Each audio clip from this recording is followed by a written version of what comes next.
Hi, how do we know how people feel about pandemic? Well, turns out they just tweet about it. Therefore, our goal is to detect the emotion pattern in tweets, find the cause, and track the trend. To achieve this, we will perform classification of tweets to these four emotional classes: sadness, fear, joy, and anger. Here is our initial pipeline. We collect tweets and extract the features. Based on that, we do classification to get the class of the tweets and extract the cause for each emotional class. Sounds great, but there's some problem. We don't have a large labeled dataset for COVID-19 tweets. So to solve this problem, we will use transfer learning. Basically, we will train our feature extractor with the general tweets dataset, which is readily available to extract the emotional features, and then add additional COVID-19 features to adapt to our specific target of COVID-19 tweets. Now, our adapted model has both emotional and COVID-19 features. So let's revise our pipeline. Which COVID-19 feature should we add? Remember, in the initial pipeline, we extracted the cause of the emotion, which is obviously COVID-19 features. So why don't we just feed that back to our extractor? So here we have something called adapted model, which not only gives the emotional feature, but also COVID-19 features. In this way, we can fetch more features to our classifier and then extract the cause for emotion and possibly track the trend of these tweets. Let's move to actual implementation. There are three datasets that we used.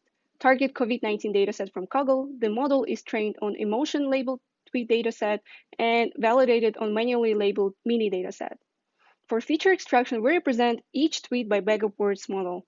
So we maintain a dictionary and we just count every time each word appears in the tweet. We use TF-IDF vectorizer, which gives higher weights to the important words, and our features will be the emotional words, and we score them by the log likelihood. For the classifier, we score every tweet by summation of the score for all the features in the tweets, and then simply pick the class with the highest score.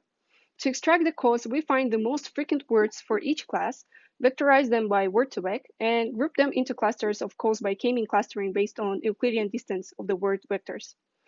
With the cause ready, we construct various COVID-19 features such as causes exclusively for one class and give additional score for the occurrence of these features in the tweet. Let's move to the results.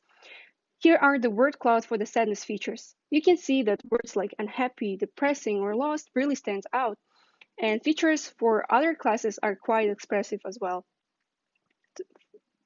To further convince you guys about our extraction, we perform classification on unseen tweets in our generic dataset. The accuracy is 80%, and confusion matrix is highly diagonal, as you can see.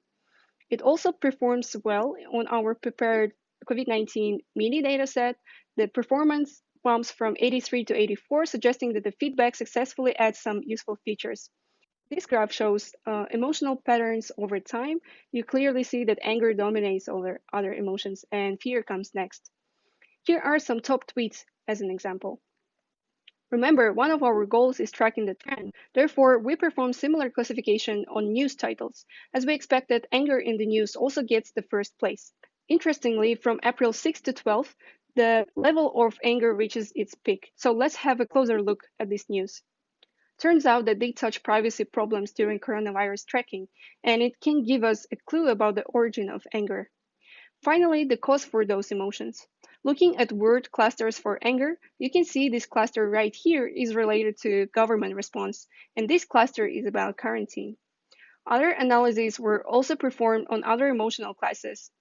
To sum up, we can conclude that anger takes the dominant role in people's opinions about coronavirus, and we can guess that the main source of it lies in the government response and policies it imposes.